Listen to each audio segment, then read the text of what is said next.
afternoon and welcome to yet another episode of Knock Maths out the park with me, Mr. Clark, in summer wear. Outside it's sunny, thunderstorms later on perhaps, but right now it's sunny, so the flowery shirt has come out. Today we are looking at multiplying by tens, hundreds and thousands. Now everybody thinks that once they know how to multiply by 10, they've got it, and they know there's 10 times the cone, 10 times 7 is 70, 10 times 6 is 60, etc.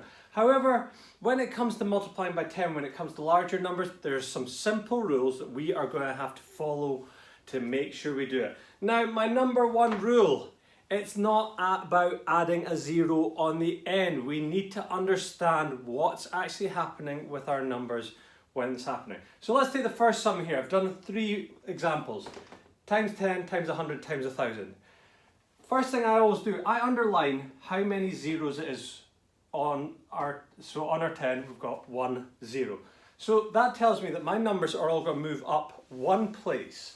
They're not adding on 1 0, we're adding one place. So what I like to do, above my numbers, I write units and I write tens.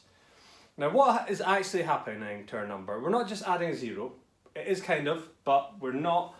Every number is going to move up one place because if we're multiplying by 10, it moves up one place. So if you think about every number moving up one place, that 7 would move into the hundreds, the 5 would move into the tens. Now you can see my numbers moved up from there. 75 and 75 is moved up there. Now what that does, it puts 7 into our hundreds column, 5 into our tens. We've now got a gap in our units column. Now what we bring in is our 0. Our 0 in maths has a special name. It's called a placeholder. It is filling a gap. All we're saying is we don't have any units, so we're not going to write it down. We're not going to put a 1 there because that changes the value of it. We put a 0. If I move on to the next one, once again I'm going to write T and U, 4 units and 8 tens. This time, on the number 100, you can see it's got 2 zeros. That means my number is going to move 2 places up on its place value. So what I like to do is I'm going to write in the next 2 place values 100 and then it goes up to thousands. So if I imagine moving this number, it's currently 80, then it'll become 800 and then it'll become 8,000. I like to write it on the line below. The 4 is going to follow it. Now the good thing is you don't have to count the number of spaces, it always sticks right next to it, so it'll move into your tens, then your hundreds.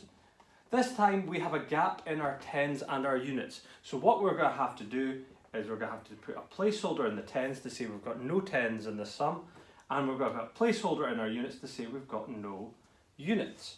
And you can see the number I've made is 8,400 because we've got 8 in the thousands column, 4 in the hundreds, no tens, no units. 8,400. Now you're probably catching on already now, and you're looking at this next number thinking, right, it's 1,000, it's got 3 zeros there. So the number is moving up 3 places. Once again, what I like to do, units, tens, then it goes hundreds, thousands, TH, and then it goes tens of thousands. So large T, small TH. So the numbers are moving up 3 places. So I move with my 7, always start with the front number, move it up 3 places. Into the hundreds, into the thousands, into the tens of thousands. Now I know that my 1 will move next door as well because it moves up the same number, so it moves into your thousands. There's a gap in my hundreds, there's a gap in my tens, and a gap in my units. So my number becomes 71,000. So there we go. There's a quick explanation.